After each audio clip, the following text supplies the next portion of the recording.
Hey guys, welcome back to my channel. I hope y'all are doing well today. So today we're going to be focusing on 3 unhealthy makeup mistakes for those of us who are in our 40s and over, or as I like to call us, the grown and gorgeous crew. So I didn't really want to do a video on like the do's and don'ts of makeup or like makeup mistakes that might make us look older, because I feel like a lot of that stuff is left up to personal preference. So something that I might consider like to be incorrect in a makeup routine may be something that's completely right for you, but whether or not we have our personal preferences, are they healthy or harmful to our skin as we continue to get older? So that's more so what we're going to be focusing on today. So I'm not a skincare expert. I'm just going to be sharing with y'all my knowledge that I've learned along the way in my makeup journey. I've learned a lot from other creators here on YouTube and just from doing my own research and trying to find out like what works best for me and my skin as I'm continuing to get older. So we're going to be focusing on 3 areas, and I am going to be doing some demoing in the video today. So if you're here for the first time, welcome and thank you so much for stopping by. My name is SonyaNicole and I post new makeup videos every week, including some stuff for makeup lovers who are 40 and over. So if that sounds interesting to you, please make sure you subscribe while you're here, because I would love to have you join and I would really appreciate your support. Okay, you guys, let's jump right into it. Okay, so let's start off by talking about some of the main changes that our skin tends to go through as we get older. So our skin is actually getting thinner as we're getting older, so we just don't have like that same level of like durability to our skin that we had say 20 years ago. Our skin may also lose its ability to retain the same amount of moisture as we get older, and our skin can lose elasticity, so that's why sometimes we may feel like we might be experiencing like sagging in certain areas. And of course, we could be experiencing some other changes that are unique from person to person. So we just always want to be mindful of the characteristics of our skin and how it's changing over time when we talk about the products that we're going to be using on our skin. So just keep that in mind as we go through the conversation for today. So let's get into unhealthy makeup mistake number 1, which is not properly prepping your skin for makeup wear. So properly prepping your skin means implementing a complete skincare routine that consists of, at minimum, cleansing, moisturizing, and protecting your skin. I think it's great to incorporate things like serums that may like target specific skincare issues, or maybe like using a face steamer for like that spa and relaxation feel, and just like pampering yourself when you do your skincare routine. But at minimum, you have to be cleansing, moisturizing, and protecting your skin before you put makeup on top of it. If you don't prep your skin the right way, you could end up with like clogged pores and congestion. Your skin could get excessively dry, and then without the sunscreen, you're not protecting your skin from those harmful UV rays. Make sure that you're not relying on your makeup for SPF. You want to have sunscreen on your face underneath your makeup, because if you're going to be relying on something like a foundation for SPF, you're going to have to put a whole lot of foundation on your face to get ample protection from that. And then on top of that, not all makeup products have SPF in it. So if you make it a habit to put sunscreen on your face every day, whether or not you're wearing makeup, when you do put makeup on, you don't even have to worry about whether or not your makeup has SPF in it. So it's definitely not a bad thing that certain makeup products do have SPF in them, because that would give you maybe more protection on top of the sunscreen. But it's good to just make a habit out of putting sunscreen on every single day, whether or not you're wearing makeup. So if you are the type of person that does prefer to have that level of protection in your foundation as well, or maybe if you're wearing a primer, you like for your primer to have SPF in it, you definitely want to make sure that it has broad spectrum SPF. So I'll give you an example here. If you look at the bottom of this Lancome foundation where it says broad spectrum SPF 15, that just means that it's protecting you from both UVA and UVB rays. If you come across something that just says SPF 15, that means that it's only protecting you from the UVB rays, which are the ones that kind of like hit the surface of your skin. They cause like sunburn, and it can also lead to other things like skin cancer. But the UVA rays, those are the ones that kind of sink deeper into the skin. So if it just says SPF and a number, it's not protecting you from the UVA rays. Whereas if it says broad spectrum SPF SPF and a number, it's protecting you from both types of sun rays. So I already have all of my morning skincare products on, and we're gonna jump into makeup mistake number 2, which is putting way too much makeup on your face. And for some of this, I'm going to be demoing what we're going to be talking about. So like we just talked about earlier, one of the changes that our skin is going through is that it is getting thinner. So we can't just have so much stuff like piled up on our face. So we want to think about that when we're thinking about the types of products that we use. We want to make sure that we're not using products that could help like weigh the skin down. So I'm going to demo part of this, and I'm going to be focusing mainly on our complexion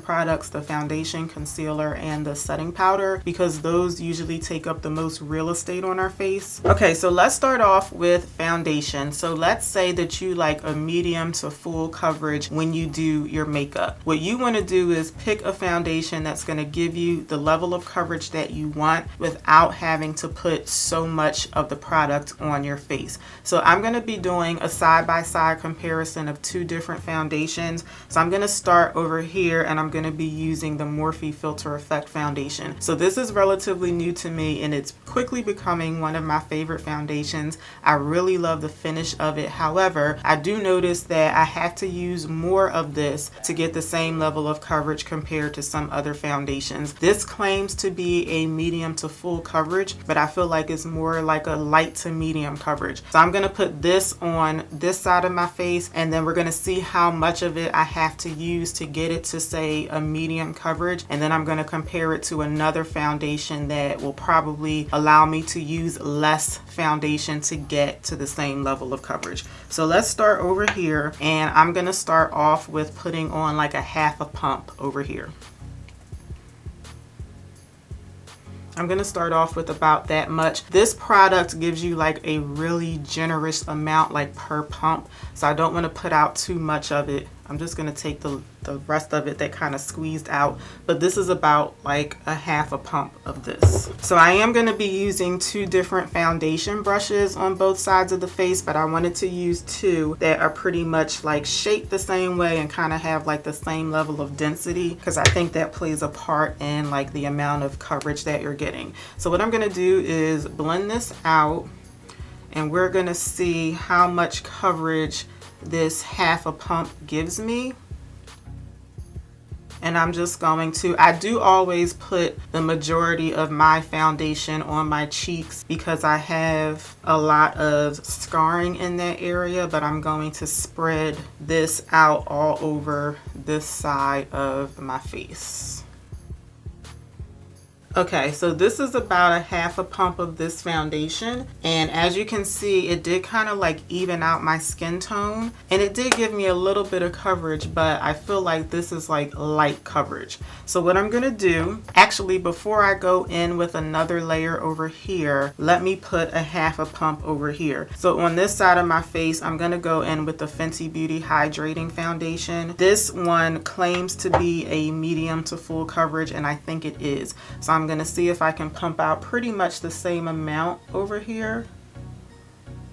I kind of feel like, I don't know, let me start off with this, but I feel like I did put just a little bit more over here, but I'm going to start off with this, and I'm going to blend this out and see if this gives me better coverage. And I feel like already I am getting better coverage over here. So let me know if y'all agree with that in the comments. Like, you can still see some stuff peeking through, but I feel like the amount of foundation that I used was actually a little bit less than the Morphe foundation, but it's giving me higher coverage.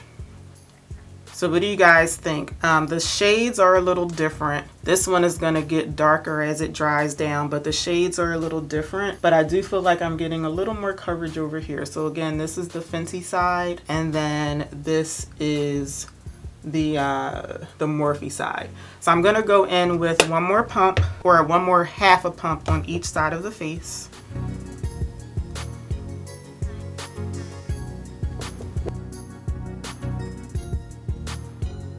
And even when I'm building my foundations up, which that's how I love to apply mine, I always start each layer like right up in here where I want the most coverage to cover up the scarring.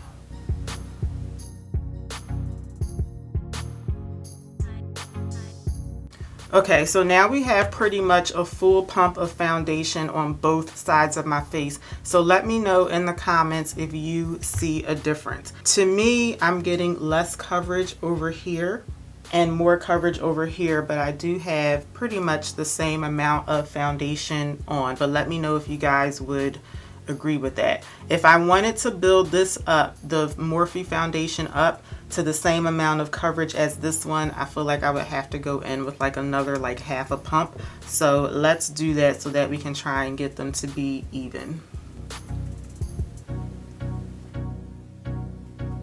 And this is the reason I wanted to pick this Morphe foundation for this demonstration, because like I said, I do really like it, but when I tried it out for the first time, I did feel like I had to use a good amount of it to get it up to medium coverage. Okay, so I think that we have pretty much the same amount, like the same level of coverage on both sides, but over here I used about a pump and a half of foundation, whereas over here I used about a pump of foundation. So if I'm going for like a medium, maybe like borderline full coverage foundation, I would go with the Fenty foundation because I'm able to use less product while getting the same amount of coverage. Let's move on to concealer. So I think when you're picking a concealer, anything less than full coverage is just pretty much not going to be a good product to use for a concealer, because we're using it to not only brighten in certain areas, but especially under the eye, we also want to conceal. So if you feel like you don't really have any darkness or discoloration or something in the under eye area, you might be able to get away with using like a lighter coverage concealer. But I feel like for most of us, we might as well go ahead with full coverage because we really want to cover up some stuff in this area. So on this side of my face, I'm going to be using the Rare Beauty concealer, and I feel like this one is more of like a brightening concealer, not necessarily a coverage concealer. So I'm going to put some of this on my under eye, and I'm going to put on like a generous amount because I feel like unfortunately with this concealer you need a generous amount. Now this is just my personal opinion. I feel like no matter how old you are, whether or not you feel like your skin has started like the aging process, that whole like triangle of concealer, I just feel like that's unnecessary for everybody, but that's just my personal preference. But I'm going to start off with maybe about this much of this concealer, and then I like to put concealer like right on the corner of my mouth, but I'm also going to put a good amount on this side of my chin and on my forehead. Now, after you've put your concealer on, if you feel like you pretty much have covered up most of your foundation with your concealer, then you're using way too much concealer. You're not supposed to be putting on pretty much like a whole layer of concealer on top of your foundation. That's just completely unnecessary. Your concealer is supposed to just go in certain areas, and then as you blend it out, you can be blending out like residual product as you move outward, but your whole face should not be covered with concealer on top of your foundation. That's just an unnecessary extra layer of product. So the two brushes that I'm going to be using for my concealer, they're shaped differently, but I feel like the level of density is kind of the same. So I'm going to go in with these two. So I'm going to start with my under eye area and take note of the amount of concealer that I'm using. And I'm just going to blend this out. I actually meant to blend the under eye area out last because that's what I usually do so that it can sit a little bit longer, but I'll make sure that I blend this side out first as well.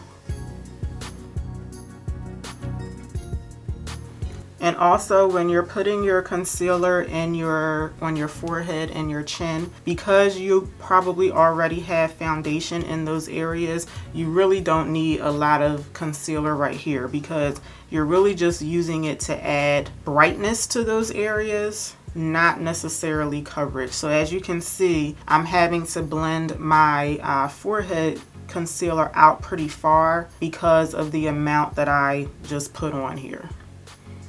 For this side of my face, I'm going to be going in with the Estee Lauder Double Wear Concealer. This one to me just has way better coverage than the Rare Beauty one. I'm also going to place this one a little differently on my under eye area. So for this one, I'm going right up in this corner, and then I'm also going out in this corner here, because those are the two areas where we tend to have the most darkness in our under eye area. Putting a little bit on my mouth. And then for the chin and the forehead, I'm going to stop right there. So that was a lot less concealer than I put over here. So I'm going to blend out the under eye area first, since that's what I did on the other side. When you let the concealer sit, that allows it to thicken up, and that alone will give you more coverage. So to give it like a fair comparison, I don't want this one to sit for too long. So what I'm going to do is I am going to pat my concealer brush directly over the area where I want the most coverage, because I really want the concealer to be blended out right in these areas. So I'm not really moving the concealer around too much. I'm just kind of like patting it out right in those areas. And then when I feel like I have it nice and blended, I'm taking the residual product and I'm filling in all of the rest of those areas. Especially when you get down, like I do personally like to bring the concealer down and out, but I like to do that using residual product because I don't really need coverage right up in here. I just want a little bit of brightness to balance everything out, but I don't need coverage like right along like my cheekbone area. Okay, so before I blend everything else out, let me know what you think. I think I used a lot less concealer over here, but I do think that I got more coverage, and that was mainly in part due to the consistency of the concealer. The Estee Lauder concealer is just, it has more coverage to it, so I can use less of it to get more coverage. Okay, I'm gonna blend out everywhere else. And I'm trying to be careful not to let the concealers overlap. And again, when I'm blending up by my forehead, I do feel like now that I'm trying to blend out over here, I do feel like I brought this concealer over a little bit too far. But again, when I'm blending out over here, I'm just adding brightness to this area. I don't need any more coverage up here. I'm just trying to like balance out the center of my face. Okay, so let me know what you think. I do feel like this under eye looks better and it looks more covered up because like I said, this Rare Beauty concealer, it does brighten the area, but it just doesn't give that same level of coverage as some other concealers. So you're just able to use a lot less product and still get a good amount of coverage. So when it comes to the foundation and the concealer that you choose, I also think it's good for a more mature skin to use a hydrating foundation, but that doesn't mean that that's your only option. Like if you want to use like a matte finish or a powder foundation, you can definitely do that. I think that hydrating foundations are really good though, because it just gives us like an extra boost of hydration to the face during the day. And even though our skin might not be retaining moisture the same way that it did when we were younger, that doesn't mean that your skin is like automatically considered dry when you get to a certain age, because you can have dry or oily skin at any age. So like say if you're like in your 60s and you have like really oily skin, you might prefer matte finishes, or maybe you only wear powder foundations because you have really oily skin. That's totally fine. You just have to make sure that you are properly prepping your skin for whatever you're wearing. But I do feel like hydrating foundations are better for me compared to like when I first got into makeup, which actually wasn't all that long ago. But when I first got into makeup, I was like in my early 30s, and as I'm getting a little older, I'm realizing that I prefer hydrating foundations because I am starting to think that they just kind of sit better on the skin, and again, they're just helping to add a little boost of moisture during the day. If you feel like you're starting to experience maybe some more texture on your skin as you get older, that might be another reason why you want to go in with a, not necessarily a hydrating foundation, but more so like a liquid foundation that has a natural finish to it, as opposed to something that has a matte matte finish to it, because the liquid foundations are just going to glide over texture a lot easier than compared to, say, a powder foundation. So that's something else to think about. But again, you're not limited to like only liquids or only hydrating foundations, because you can have any skin type at any age. But my personal preference is for me to use hydrating foundations, whereas before I would only use matte because I have oily skin. But again, my preference just